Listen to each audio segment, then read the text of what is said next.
आप सभी ने अपने मीठे प्यारे बाबा की बहुत ही मीठी मीठी बातें सुनी और ये सब बातें सुनते हुए दिल में क्या गीत बजता है, वाह मेरे बाबा वाह। सबके दिल में ये गीत बज रहा है ना। मेरा बाबा आता है शब्द या बाबा आता है सिर्फ? क्यों कि जहाँ मेरापन होता है ना, वहाँ याद बहुत सहज और सदा रहती है। अगर आप एक दिन के दिनचर्या को भी देखो तो आप जब भी देखेंगे तो याद तो मन में होती ही है। तो क्या याद होता है? कोई ना कोई मेरा ही याद होता है। चाहे मेरा शरीर ही याद हो, चाहे शरीर के संबंधी याद हो, चाहे पदार्थ याद हो, चाहे कारोबार याद हो, लेकिन मेरा ही याद होता है। तो बाबा ने कहा इतने विस्तार मेरा ये मेरा ये मेरा ये इतना याद करना तो मुश्किल ही होता है, बहुतों को याद करना। इसे सहज कर दिया तो मेरा बाबा कहने से मेरे बाबा कहने में सब कुछ समा जाता है। इसीलिए बाबा ने मेरा मेरा कहने की हमको बहुत आदत पड़ी हुई है और कहना भी पड़ता है। तो आदत पड़ी हुई है और कहना भी पड़ता है। इसीलिए बाबा ने बहुत सहज मार्ग बता दिया। तो जब भी मेरा शब्द बोलो ना तो यही याद रखो, सबसे पहले मेरा कौन? बाबा। तो जब भी मेरा शब्द बोलो तो बाबा शब्द जरूर याद करो। सारे दिन में देखो मैं मेरा ये दो शब्द ही आते। तो मेरे को बाबा ने कहा मेरा बाबा में चेंज करो और मैं बाबा की श्रेष्ठ आत्मा हूँ। मैं तो हूँ ही, लेकिन पहले जो मैं विस्तार था, मैं चाची हूँ, मैं नानी हूँ, मैं माँ हूँ, मैं क्या पता नहीं कितने संबंध होते हैं। मैं फलानी हूँ, मैं पत्नी हूँ, वो कोई कहेगा मैं पति हूँ। कितना विस्तार होता है मैं का भी। लेकिन बाबा ने कहा मैं जो भी हूँ, लेकिन हूँ तो आत्मा ही ना। चाहे चाचा है, मामा है, काका है, कुछ भी है, लेकिन है तो आत्मा ही ना। तो जब मैं शब्द बोलते हो तो यही याद करो कि मैं बाबा की कोटों में कोई में भी कोई जानने वाली श्रेष्ठ आत्मा हूँ। हर एक को ये नशा होना चाहिए कि मैं कोटों में कोई में भी कोई वाली आत्मा हूँ। क्यों दुनिया में कितने लोग हैं, उनमें से मेरा बाबा किसने माना? आपने ही माना ना। चाहे पहले वारी आए हो, लेकिन पहले वारी भी मेरे बाबा से मिलने आए हो ना। मेरे माना मैं नहीं कहती हूँ मेरा बाबा, आप सभी कहते हो मेरा बाबा है। अपने बाबा से ही मिलने आए। इसीलिए ये पाठ पक्का करके जाना, जब भी मैं कहो तो आत्मा याद आवे। और कौन सी आत्मा हूँ?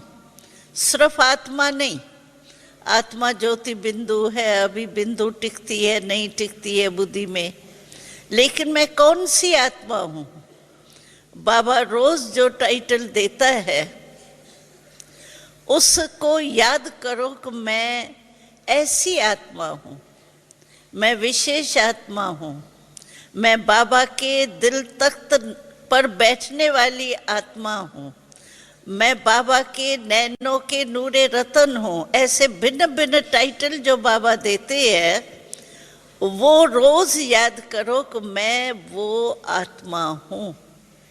और मेरा तो मेरा बाबा, मेरा बाबा में सब समा दो, तो याद करना भी सहज होगा और सदा भी होगा और नेचुरल होगा, क्योंकि मेरा तो भूलना ही मुश्किल होता है। अभी देखो योग में बैठते हैं बस आधा घंटा है ना, बस मैं तो आत्म अभिमानी हो के बाबा के याद में बैठ जाऊंगा। फिर बीच बीच में क्या आता है, बीच बीच में देह अभिमान आ जाता है ना, बॉडी कॉन्शियस या बॉडी कॉन्शियस के जो भी बातें हैं वो याद आ जाती है। क्यों? आप चाहते नहीं हो, चाहते और कुछ हो, बाबा को याद करना, लेकिन याद आ जाते हैं शारीरिक देह अभिमान की बातें या देह भान। कारण क्या है? बहुत काल का अभ्यास यही हुआ है, 63 जन्म का अभ्यास है बॉडी कॉन्शियसनेस का, देह भान का। इसीलिए न चाहते भी आ जाती है याद। क्यों? कि मेरा मेरा बनाया ना, मैं और मेरा बहुत पक्का किया ना देह भान में, इसीलिए न चाहते भी याद आ जाती है। तो जब मेरा बाबा कह देंगे, मान लेंगे, दिल माने, ऐसे मेरा मेरा कहने से नहीं होता है, लेकिन दिल मान लिया कि मेरा बाबा ही है, मेरा ही है। ऐसे नहीं ब्रह्मा कुमारियों का बाबा है, नहीं, ब्रह्मा कुमारियों का तो है, लेकिन पर्सनल मेरा है। जितना मेरापन लाएंगे ना, उतना आपको याद की मेहनत करनी नहीं पड़ेगी। नहीं तो बहुत मेहनत करते हैं, कोई कहते हैं व्यर्थ संकल्प आते हैं, कोई कहती है ऐसी बातें आ जाती है, ये हो जाता है, वो हो जाता है, नींद आ जाती है, भारीपन हो जाता है, कई बातें आती है। उसका कारण ये है कि मेरे में मेरा समझ के बाबा को याद नहीं करते। बाबा में मेरापन नहीं है, ऐसे ही भगवान है, जैसे अज्ञान काल में था, भगवान है, सुखदाता है, ठीक है, उसको याद करना अच्छा है। लेकिन मेरा पर्सनल संबंध है, सिर्फ बाबा नहीं है, शिक्षक भी है, सतगुरु भी है, सबसे बढ़िया दोस्त भी है, तो खुदा दोस्त ही है। इतने संबंध सब बाबा से है, तो मेरे का अधिकार तो हुआ ना। तो उस रूप से याद करने से बहुत सहज हो जाता है। तो मैं और मेरा चेंज करो, मैं आत्मा हूँ और मेरा बाबा है। पक्का किया? हाँ, जब भी मेरा शब्द आवे बाबा पहले आवे, बस मेरा मेरा कहते क्या हो जाएगा, मेरा बाबा, और बाबा कहेगा मेरा बच्चा, बस हो गया सौदा। तो सहज मार्ग यही है। बाकी आज तो मीठे मीठे ब्रह्मा बाबा की बातें आप सभी ने बहुत सुनी भी है, और हम तो यही कहेंगे। तो मेरा अनुभव जो है वो तो विशेष यही है कि हमको यही याद नहीं आता है कि हमने जन्म कोई लौकिक पिता से लिया है, ये ज्ञान तो है, लेकिन लौकिक लाइफ ही सारी जैसे हमारी ब्रह्मा बाबा द्वारा, शिव बाबा के द्वारा ही हुई। क्योंकि 9 वर्ष की आयु में ही हम बाबा के पास अपने भाग्य के अनुसार पहुंच गए थे, और 9 वर्ष की आयु से लेके अभी 67 वर्ष हो गए, तो आप सोचिए इतनी जीवन तो हम सभी ने बाबा के साथ ही गुजारी। और हमें वो बचपन के दिन इतने प्यारे और याद आते हैं। मैं तो एक ही शब्द कहूँ वो भी कम है। मैं समझती हूँ लक्ष्मी नारायण के बच्चे व बच्ची को भी ऐसी पालना नहीं मिलेंगी जो ब्रह्मा बाबा ने हम बच्चों को दी। आजकल के राजाओं की तो बात ही छोड़ो, वो तो आजकल दासियां ही पालती है। लेकिन हमारी जीवन बाबा ने ऐसी बनाई जो स्वयं बाबा के, जो कहते हैं ना हम कि संसारी ही बाबा है। सभी मानते हो कि मेरा तो संसार ही बाबा है, तो हम कहते हैं कि हमारी जीवन ही बाबा से है और संसार तो बाबा है ही है। तो मैं थोड़ी सी झलक आपको बताने चाहती हूँ कि बचपन से हमारी पालना बाबा ने कैसे की। आजकल की शहजादियाँ तो उसके आगे मैं समझ 5% भी नहीं होंगी, लेकिन बाबा ने इतनी पालना की। हमें बाबा सवेरे सवेरे, उन दिनों में योग शब्द नहीं था, योग में अमृत वेले बैठना है ये शब्द नहीं था, लेकिन उस समय हमारा अभ्यास क्या था, आत्मा का ज्ञान ही था पहले। परमात्मा का ज्ञान धीरे धीरे पीछे बढ़ा है, लेकिन पहले जब हम आए तो बाबा ने हमें आत्मा का ज्ञान दिया कि बच्चे तुम कौन हो, तुम आत्मा हो। ये शरीर तो तुम्हारा वस्त्र है, लेकिन ये वस्त्र धारण करने वाली आप कौन हो, आत्मा हो। तुम कौन सी आत्मा हो, ये आत्मा का पाठ इतना बाबा ने पक्का कराया, जो हमें याद है कि हम किसी से भी आपस में भी बात करते थे तो ऐसे ही महसूस करते थे कि आत्मा आत्मा से बात कर रही है, आत्मा आत्मा को देख रही है, आत्मा आत्मा से दृष्टि ले रही है। आत्मा का पाठ बिल्कुल ही एक नेचुरल और पक्का था। तो सवेरे उठ करके हम आत्म अभिमानी का स्मृति में लाते थे, मैं आत्मा हूँ और सारा दिन आत्मा आत्माओं से ही कार्य करना है। और वो स्टेज हम लोगों की ऐसी थी, छोटे बच्चे के रूप में तो थे, लेकिन वो अवस्था इतनी पक्की हो गई जो हमें बिना आत्मा के कुछ लगता ही नहीं था। जैसे मैं भी आत्मा, ये भी आत्मा, जो भी मिले वो आत्मा, अज्ञानी आवे तो भी ये आत्मा आई है। शरीर का भान बिल्कुल ही बाबा ने जैसे बोला दिया। और बाबा हम लोगों को पालना क्या की, हर एक को, हम तो कहेंगे हमको ये भी बाबा ने काम नहीं दिया। छोटे बच्चे थे तो बाथरूम में ब्रश के ऊपर पेस्ट भी हम नहीं डालने जाते थे, वो हमारी संभालने वाली जो थी वो ब्रश पे पेस्ट भी वो ही डाल के आती थी, सारा सामान तैयार करके आती थी, हम जा करके डाल के आ जाते। और बाबा ने हम बच्चों के लिए इतना प्यार से पाला, जो एक तो हमारी पढ़ाने वाली टीचर थी, एक हमारे ऊपर कपड़े वगैरह ये जो होता है उनके संभालने वाली बहन थी।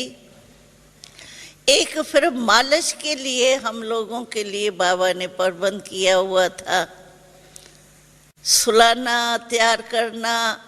हम बिल्कुल ही ऐसे ही रहते थे जैसे बस बाबा के याद में खोए हुए हैं, आत्म अभिमानी बन करके बस चल रहे। सवेरे सवेरे हम ड्रिल करते थे, योग नहीं करते थे, योग का शब्द नहीं था, लेकिन आत्म अभिमानी भी योगी है, लेकिन उस रूप से था। तो सवेरे सवेरे ड्रिल करते थे। हमारी ड्रिल टीचर जो थी हमारी चंद्रमणि दादी थी, जो अभी शरीर छोड़ दिया, लेकिन लाइन में सीटी बजाते थे और हम सब लाइन में आके खड़े हो जाते थे। जब सवेरे सवेरे हम ड्रिल करने के लिए आते थे तो बाबा और मम्मा, आपने चित्र तो देखा होगा, तो मम्मा और बाबा दोनों ही आते थे और दोनों ही आकर के एक एक बच्चे को ऐसे बाह में लेते थे, प्यार से ऐसे बाह में लेके और गुड मॉर्निंग करते थे। आप सोचो, कोई ऐसा बाप होगा जो रोज अपने बाहों में समाए? ऐसा बाप देखा कोई? आजकल तो बाप बच्चों को देखता है या नहीं देखता है वो भी पता नहीं, लेकिन हमको बाबा मम्मा रोज अपने ऐसे बाहों में लेके गुड मॉर्निंग करते थे। और बाबा एक एक बच्चे को देख करके हमें शुरू से ही वरदान दिया। एक क्या कहा बाबा ने, मेरा एक एक बच्चा जो है ना वो विश्व कल्याणकारी बनेगा। तो हम आपस में थोड़ा हंसते भी थे, क्योंकि हम तो छोटेपन में आए ना, हमने वर्ल्ड का नक्शा भी नहीं देखा था, विश्व का। इंडिया का तो देखा था लेकिन विश्व का नहीं देखा था। तो बाबा जब कहता था ना मेरा एक एक बच्चा विश्व कल्याणी बनेगा, तो हम कहते थे हमने तो नक्शा ही नहीं देखा विश्व का, विश्व कल्याणकारी बाबा कहता है। उसके वरदान का तो नशा था लेकिन पता तो था ही नहीं। बाबा हमेश हमको विश्व कल्याणकारी आत्माएं है उसी नजर से देखता था।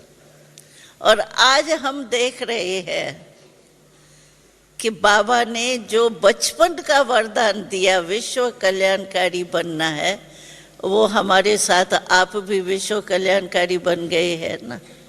हम तो बने हैं, लेकिन हमारे साथ आप सभी भी विश्व कल्याणकारी बन गए हैं। उन दोनों में ज्ञान कोई स्पष्ट इतना नहीं था, कोई मनसा सेवा करनी है, विश्व को सकाश देनी है, ये कोई बातें नहीं थी, लेकिन बाबा का वरदान था। और फिर सारे दिन में बाबा ने हमारी पालना ऐसे की। हम एक मिसाल सुनाते हैं। उन दिनों में बाबा कलकत्ते में भी अपने पास्ट लाइफ में रहे थे ना, बिजनेस था ना बाबा का। तो आपको याद होगा, जो कलकत्ते में देखा होगा किसने, तो कलकत्ता में मिठाइयाँ बहुत अच्छी अच्छी बनाते हैं, फल के रूप में सब, वो घोड़े गधे सब बनाते हैं, वो भी बनाते हैं, मिठाई बहुत बढ़िया बनाते हैं। तो बाबा कहता था कि खास कलकत्ते से मंगा करके मेरी बच्चों को वो मिठाई जरूर खिलानी। और खास बाबा कलकत्ते से बुला करके उसको, पवित्रता तो हमारी थी ना, तो उसको ज्ञान में जो भगत हो, अच्छा हो, उससे फिर हमारे भाई जो पालना करने वाले निमित्त थे, उनको सिखा करके हमको खिलाते थे। बाबा कोई चीज बाबा कहता था बच्चों से मिस नहीं होनी चाहिए। और बाबा हम लोगों को ठाकुरों के रूप में देखता था। ठाकुर आपने देखा होगा, छोटे छोटे सोने चांदी के भगत लोग वो ठाकुर बनाते हैं, और हर एक के ठाकुर अपने अपने होते हैं। कोई कृष्ण के भगत होते हैं, कोई राम के भगत होते हैं। तो जो बहुत प्यार वाले भगत होते हैं ना, वो सोचते हैं कि जो भी सीजन का फल निकलता है, सब्जी निकलती है, हर सीजन में कोई ना कोई नई नई सब्जी या नया फल निकलता है ना, तो हर एक भगत कोशिश करता है कि पहले हमारा जो ठाकुर है ना, कृष्ण के भगत सोचेंगे राम से भी पहले कृष्ण को हम वो फल या वो चढ़ाए। तो बाबा कहता था वो तो सोने चांदी के ठाकुर है, वो तो कुछ खाते तो है ही नहीं। भगत चराते तो है लेकिन खाते तो नहीं है। खाते तो फिर भी जो सेवा करते हैं वही खाते हैं। लेकिन मेरे ठाकुर जो है वो तो चेतन है, वो तो खाने वाले हैं। तो बाबा जो भी सीजन का पहला फल निकलता था, वो बाबा खुद हम लोगों की पढ़ाई होती थी, यानी तैयार हो करके नाश्ता करके, हमारा स्कूल के माफिक जैसे सिस्टम है ना, बेंच होते हैं, टीचर होती है, कापियाँ पेंसिल होती है, ऐसे ही पढ़ाई बाबा ने हमारे को कराई। लेकिन ज्ञान के पाठ बाबा बनाते थे, छोटे छोटे लेसन्स, और उसी पर ही हम लिखना पढ़ना वगैरह जो भी है वो उस पर ही करते थे। बाबा पाठ बनाते थे और हम उस पर सीखते थे। तो बाबा क्या करता था, कहता था मेरे चेतन ठाकुर, बाबा खुद रिसेस के टाइम अपने हाथ से वो फल काटता था, फल काट करके, और रिसेस के टाइम हर एक बच्चे को ऐसे बाह में लेके अपने मुख, हाथ से मुख में खिलाते थे। मेरे ठाकुर तो मुख से खाएंगे। ऐसे बाबा ने हम लोगों की पालना की। अब सोचो, ऐसी पालना आपको मिल सकती है दूसरे द्वारा? बाबा द्वारा तो मिलेंगी, लेकिन और द्वारा नहीं मिल सकती है। फिर रात्रि के टाइम हम लोग जब सोते थे, हम 80 के करीब थे बच्चे, तो रात्रि को एक ही बड़ा हॉल होता था। हैदराबाद की पहली बात है, तो हैदराबाद सिंध में हॉल होता था, बहुत बड़ा हॉल बाबा ने बनाया। वहाँ सबकी खटियाँ ऐसे पड़ी हुई होती थी, और बाबा को बहुत बच्चों से प्यार होता था ना, तो मच्छर नहीं लगे, कोई की नींद नहीं खराब होवे, इसके लिए वो मच्छरदानी होती है ना, वो एक एक खटिया पर लगी हुई होती थी। और रात्रि को हमको जो अपने संभालने वाली होती थी, वो बहन, माता या बहन जो भी होती थी, वो तैयार करेंगी। पहले तैयार करके वो ऊपर खटिया पर अंदर बिठाएंगी, मच्छरदानी जो है वो खोल के पहले हमको बिठाएंगी। पहले टार्च से देखती थी कोई अंदर मच्छर तो नहीं है, टार्च से मच्छर को ठीक करके और हमको अंदर तैयार करके बिठाती थी, और फिर मच्छरदानी बंद कर देती थी। तो ऐसे लगता था, आप सोचो, सीन को लाओ, ऐसे लाइन में खटिया है और मच्छरदानियाँ लगी हुई हैं, उसके अंदर हमको बिठाया, तो मच्छरदानी के अंदर बैठे हुए ऐसे लगता था जैसे मंदिर में एक मूर्तियाँ बैठ गई हैं। और लाल लाल लाल बत्ती जलाते थे बाबा। फिर बाबा मम्मा आते थे, रात्रि को हमारा नियम था, पहले एक ट्यून का रिकॉर्ड बजता था, उसमें बाबा हमेशा कहता था नियम प्रमाण अपने सारे दिन की दिनचर्या चेक करो। आज सारे दिन में हमने क्या कोई गलती की, आत्म अभिमानी रहे, कुछ बोलचाल में कर्म में कोई गलती हुई, चार्ट अपना चेक करो। एक रिकॉर्ड पर ट्यून बजता था और हम अपना चार्ट जो है वो चेक करते थे। उसके बाद दूसरा रिकॉर्ड जो बजता था वो प्यार का बजता था, उसमें हमको बाबा एक एक को ऐसे मच्छरदानी, वो जो ब्रह्मणी हमारी होती थी, वो एक एक की मच्छरदानी थोड़ी खोल के बाबा हैंडशेक करता था, गुड नाइट करता था, और एक एक से गुड नाइट करके फिर एक रिकॉर्ड बजता था जिसमें बाबा कहता था आप बस अभी शंकर के माफिक, रात्रि थी ना तो दिन समाप्त हुआ ना, तो बाबा कहता था अभी समझो मैं मास्टर शंकर हूँ, हम सारे दिन को समाप्त कर रहे, जो भी कुछ हुआ अच्छा बुरा वो बाबा को दे दिया चार्ट, और मैं शंकर के माफिक सारे दिन को समाप्त करती हूँ, बस मास्टर शंकर हो करके बैठो। चार्ट चेक किया, मास्टर शंकर बन के दिन को समाप्त किया, फिर हमारा एक रिकॉर्ड बजता था सो जा राजकुमारी सो जा, फिर हम सभी सो जाते थे। तो देखो इतनी बाबा रात्रि तक हम सबकी पालना करते थे। तो ऐसा देखा है कोई बाबा? हाँ, ऐसा बाबा देखा है? नहीं देखा ना।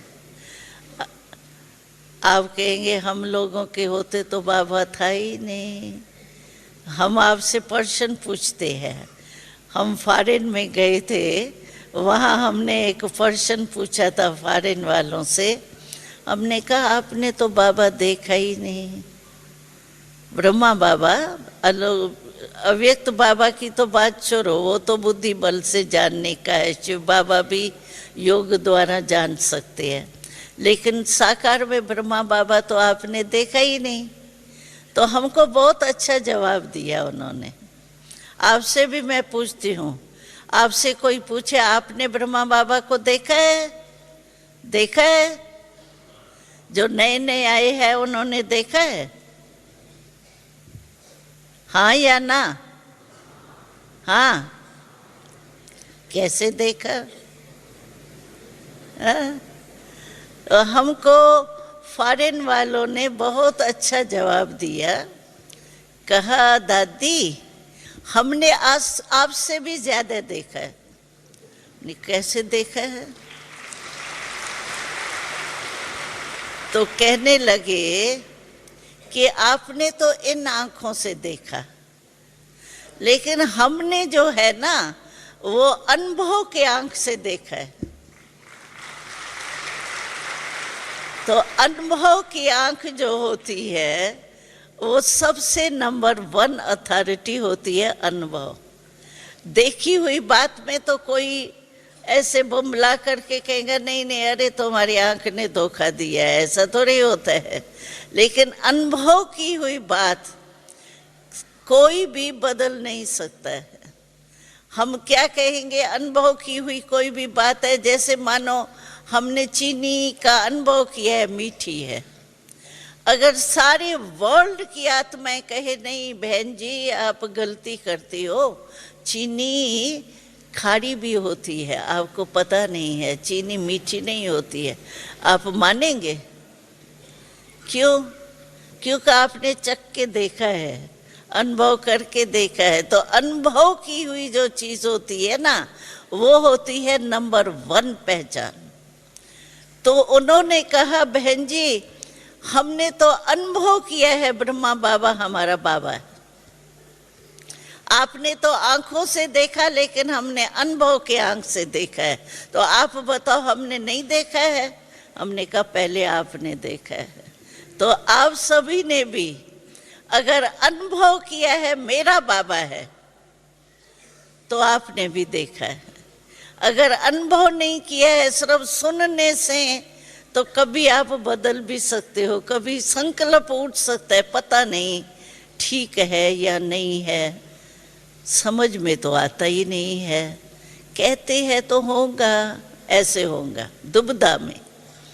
तो अनुभव की आंख सबसे बड़ी है।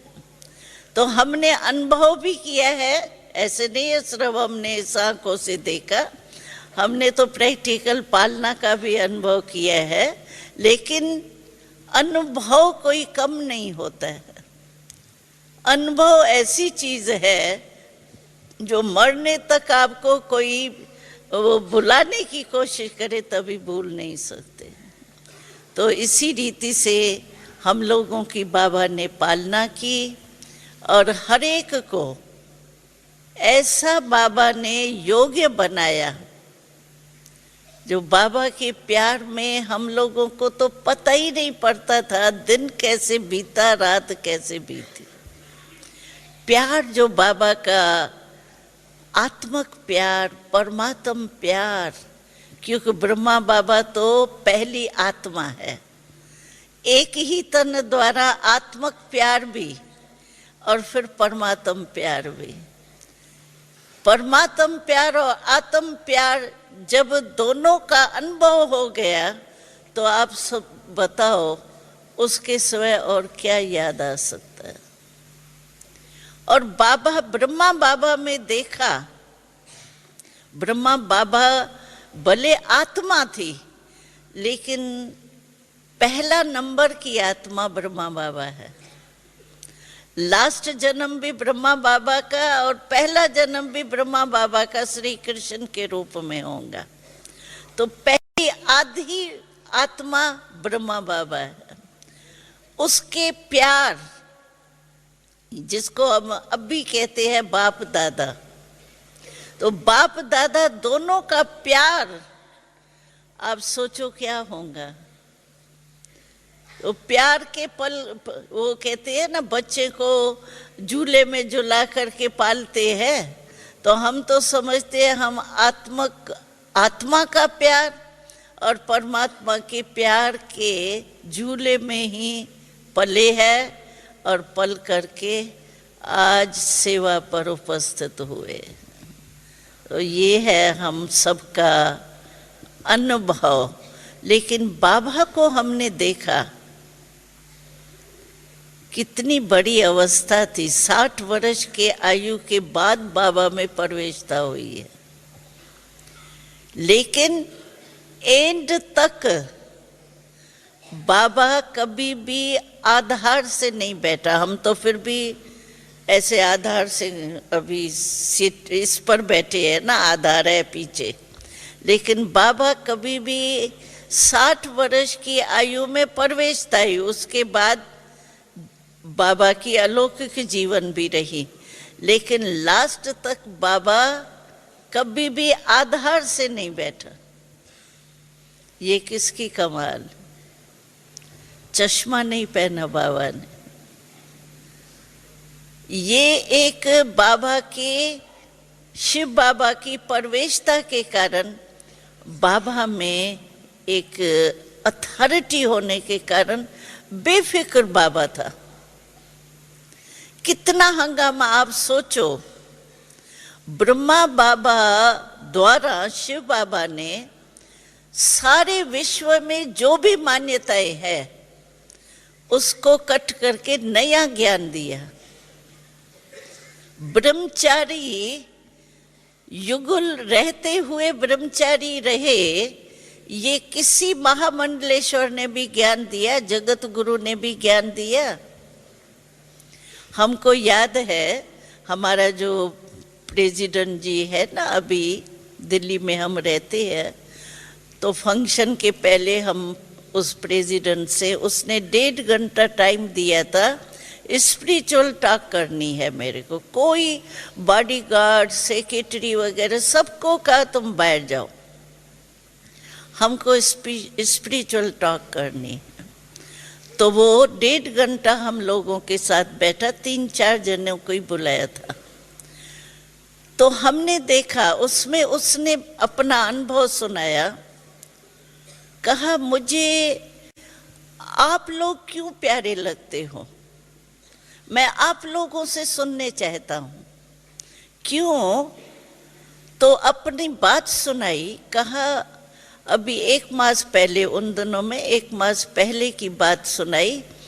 तो मैं सूरत में गया था, वहाँ 50 धार्मिक नेताएं इकट्ठे हुए थे, उनसे मेरी मिलन था, मेरा मिलना था। तो हमने देखा वहाँ सभी महात्माएं जो भी आए थे, धर्म नेताएं, वो बहुत अच्छे, अपने स्थिति में, अपनी धारणा में बहुत अच्छे हैं। लेकिन एक बात हमने फर्क देखी, वो जो भी नेताएं थे, धार्मिक नेताएं, वो खुद तो ठीक है, लेकिन अपने फॉलोअर्स को अपने जैसे नहीं बनाते।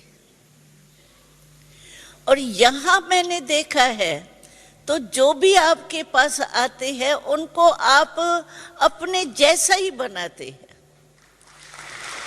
तो ये जो फर्क हमने देखा, कहा ये जो फर्क मैंने देखा ना, इसीलिए मुझे ये बहुत अच्छा लगता है कि आप फॉलोअर्स नहीं लेकिन समान बनाते हो।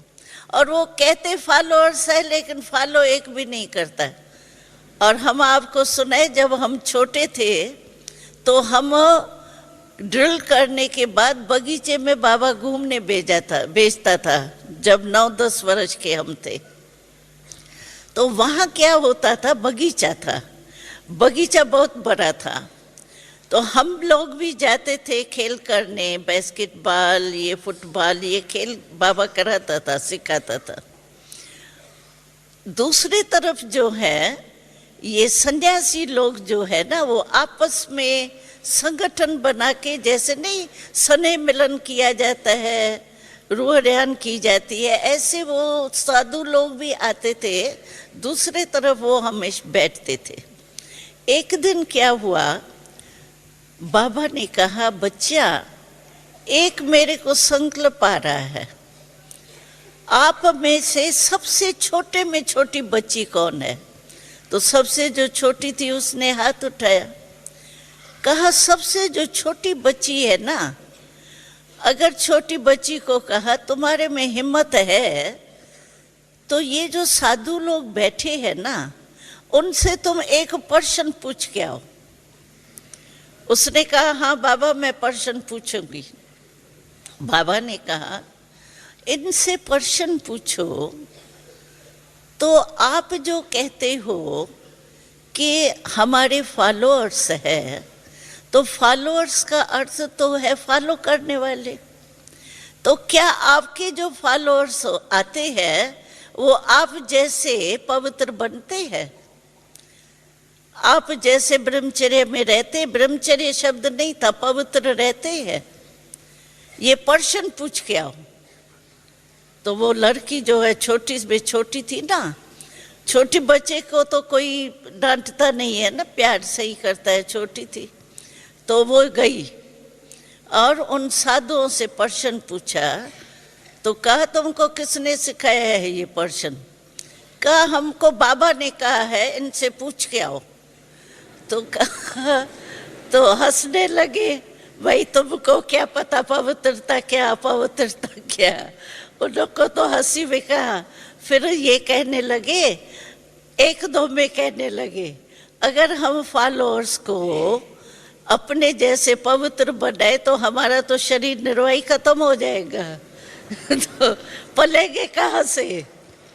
पलते तो गृहस्थियों से ही है ना। तो वो आपस में कहने लगे।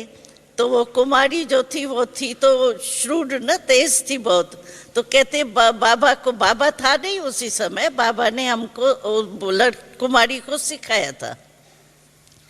तो बाबा को सुनाया कि बाबा ऐसे मैंने प्रश्न पूछा, हंसने लगे और आपस में ये बोलने लगे। तो बाबा ने कहा देखो, फॉलो कहते हैं फॉलोअर्स, लेकिन फॉलो तो एक भी नहीं करता। तो वो जो प्रेसिडेंट जी था उसको भी ये बात बहुत अच्छी लगी। तो सचमुच फॉलोअर कहते हैं लेकिन बनाते तो एक को भी नहीं है। और ब्रह्मा बाबा की साकार में देखो इतनी हिम्मत, जो विश्व कहती है ब्रह्मचर्य में रह ही नहीं सकते, आग कपूस इकट्ठा हो ही नहीं सकती, और बाबा कहते हैं रह के दिखाते हैं। और कितने लाख रहते हैं, चाहे कोई कच्चे भी होंगे थोड़े बीच बीच में, लेकिन फिर भी पुरुषार्थ करके रहते तो है ना। तो आप सोचो कितनी दुनिया से फर्क की बातें हो गई। दुनिया कहती है सर्वव्यापी है, बाबा कहते हैं सर्वव्यापी है ही नहीं। दुनिया कहती है 84 जन्म लेते हैं, बाबा कहते हैं 84 जन्म नहीं, लाख जन्म नहीं है, 84 जन्म है। वो कहते 84 लाख। सारे ज्ञान की विशेष बातें आप देखो, आत्मा निर्लेप है, आत्मा परमात्मा में समा जाती है, बाबा कहते नहीं समान बनते समाते नहीं है। सारे ज्ञान की बातें जो परंपरा से लेकर के कहते अनादि चला आता है, अनादि चला आता है, उससे कंट्रास्ट में है सभी बातें हमारी। और फिर भी ब्रह्मा बाबा की हिम्मत देखो, शिव बाबा ब्रह्मा बाबा द्वारा सारा फैलाया तो है ना। आप भी तो पक्के हो गए हैं ना इन बातों में, कि कच्चे हो? पक्के हो ना, हाँ पक्के ही रहना। हाँ तो देखो ये ब्रह्मा बाबा की हमको याद है, जब शुरू शुरू में ये पवित्रता की बात हुई तो बहुत झगड़ा शुरू हुआ ना। तो वहाँ सिंध में मुखी लोग होते थे बड़े चलाने वाले, उन्होंने बाबा को एक बारी बुलाया अपने ऑफिस में। इसीलिए बुलाया कि आप फलानी बहन को, उनके पति और बहन को बुलाया। हमारी दादी है ना प्रकाश मणि दादी, उसकी एक बहन थी, अभी शरीर छोड़ दिया है, पहले थी। तो उसके और उसके पति को बुलाया। बाबा को कहा तो तुम इनके सामने कहो इसको तो तुम पवित्र नहीं रहो, पति जो कहता है उस पर चलो। बाबा ने कहा मैंने तो कहा ही नहीं है, मैं थोड़ी कहता हूं, ये तो मैं गीता के महावाक्य लोगों को याद दिलाता हूं। गीता में नहीं है कि काम महाशत्रु है तो मैं भी यही कहता हूं काम महाशत्रु है, उससे बचो। मैंने तो कुछ कहा ही नहीं है, मैं तो गीता का महावाक्य सुनाता हूं। अभी गीता को थोड़ी झूठी मानेंगे क्या? है तो सही ना गीता में। बाबा ने कहा मैं नहीं कहता हूं, मैं तो गीता के महावाक्य रिपीट करता हूं, जो गीता के महावाक्य पर चल सके वो चले, बाकी मैं थोड़ी किसको कहता हूं। इतनी हिम्मत रखना। सारे मुखी इकट्ठे हुए और दोनों के सामने वो जो एंटी था बिल्कुल, उसके सामने बाबा कहे नहीं मैं गीता के महावाक्य सुनाता हूं, सब चुप हो गए। और ये रिकॉर्ड बज रहा है, वो कभी भी सूर्यवंशी नहीं बन सकता है। हमारा फाउंडेशन ही पवित्रता है।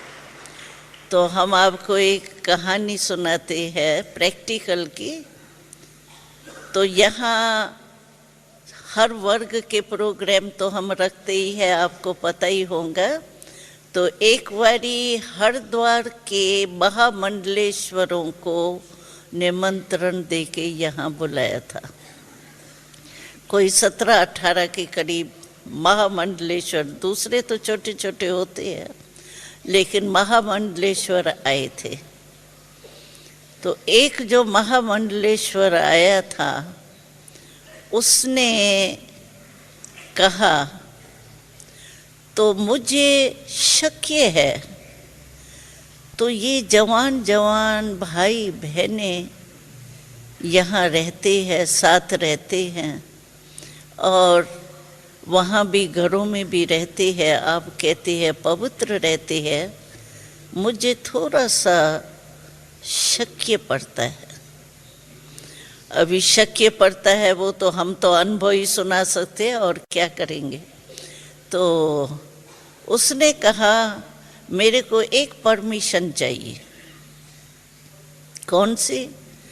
कहा मैं सोते हुए भी पहचान लेता हूँ कि ये पवित्र है या नहीं, इसलिए मुझे एक छुट्टी दो, तो मैं रात्रि के टाइम जब सब सोए हुए होंगे ना, उस समय मैं चक्कर लगाऊं, क्योंकि रात को तो कोई पैरे वाले होते आ नहीं सकते है ना। तो उसने छुट्टी ली दादी से। दादी ने कहा कोई हर्जा नहीं, हमको डर थोड़ी है, भले चक्कर लगाए, इसमें क्या है। तो उसको छुट्टी दी गई, तो भले चक्कर लगाए। तो वो आया और सब सोए हुए थे, उन लोगों को तो पता ही नहीं है कि कोई आना है या देखने के लिए। वो तो अपने नींद में बाबा के साथ सोए हुए थे। लेकिन उसने चक्कर लगाया, चक्कर लगा के चला गया। फिर सवेरे जाने वाले थे सभी, छुट्टी लेनी थी, तो दादी से मिलने आए। जब दादी से मिलने आया ना वो, तो दादी के पाँव में पड़ गया और कहा दादी जी मुझे माफ़ करो, मुझे माफ़ करो, मुझे माफ़ करो। तो दादी ने कहा हम तो यहाँ पाँव में पड़ने के हम तो बरखिलाफ है इसके, तो पाँव में क्यों पड़ते हो, ऊपर बैठो बात करो। कहा दादी, फिर उसने सारी अपनी कहानी सुनाई, कैसे मैं रात्रि को कहा अभी मैं देख करके समझता हूँ कि आपकी नॉलेज बहुत बड़ी है, और आप पवित्रता के लिए जो कहते हैं, तो हमने देखा सचमुच पवित्र आत्माएं है। तो ये मैंने देखा ना, तो मेरे को जो संशय उठा कि पता नहीं ये पवित्रता होती है या नहीं होती है, वो मेरा आज खत्म हो गया। दूसरी बात कही तो दादी जी मुझे माफ़ करना, मैंने जो पाकिस्तान में पहले हम गए थे, हैदराबाद से कराची में चेंज हुए थे, तो वहाँ एक पिकेटिंग की थी, महात्माओं ने की थी। तो कहता है दूसरी गलती मैंने ये की है, जो शुरू से लेकर के मैं आपके एंटी रहा हूँ। यानी उस मीटिंग में भी जो पाकिस्तान में हैदराबाद कराची में हुई थी, उसमें भी मैंने आप लोगों के आगे बहुत गालियाँ दी।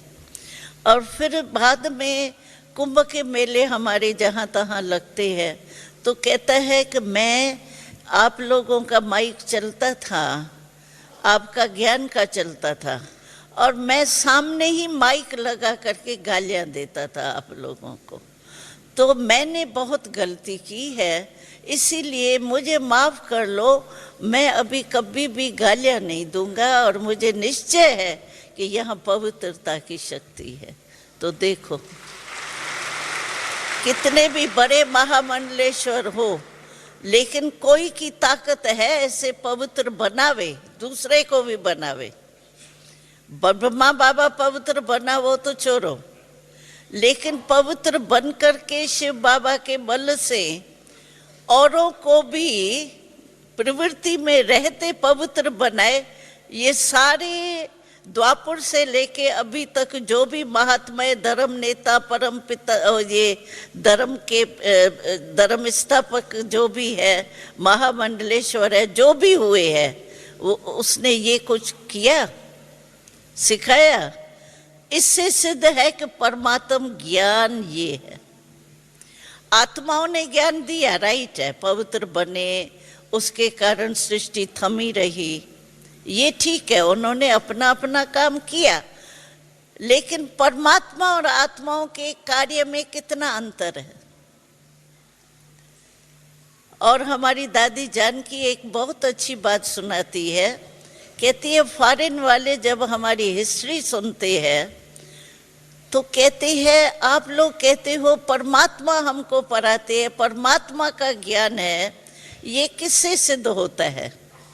ब्रह्मा बाबा जब साकार में था तो कई भ्रांतियां उठती थी, ये ब्रह्मा कोई भगवान मानते हैं, ये करते हैं, वो करते हैं, कितनी भ्रांतियां थी।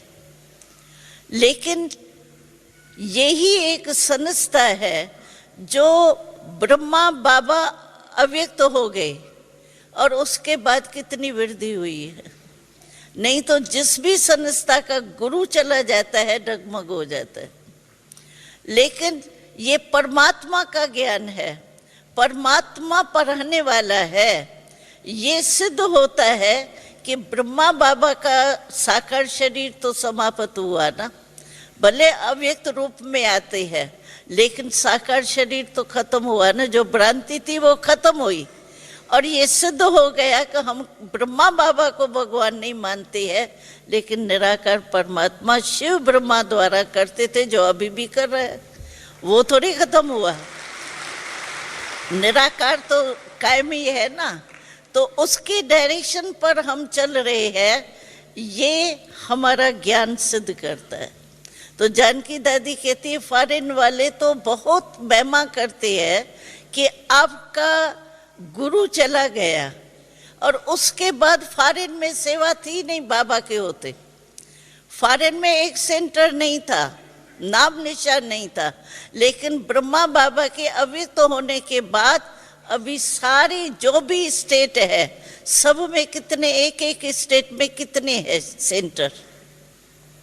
तो ये है परमात्मा के पढ़ाई की कमाल, जो हम और आप सब देख रहे हैं और आगे भी बहुत ही कमाल देखते रहेंगे। ओम शांति।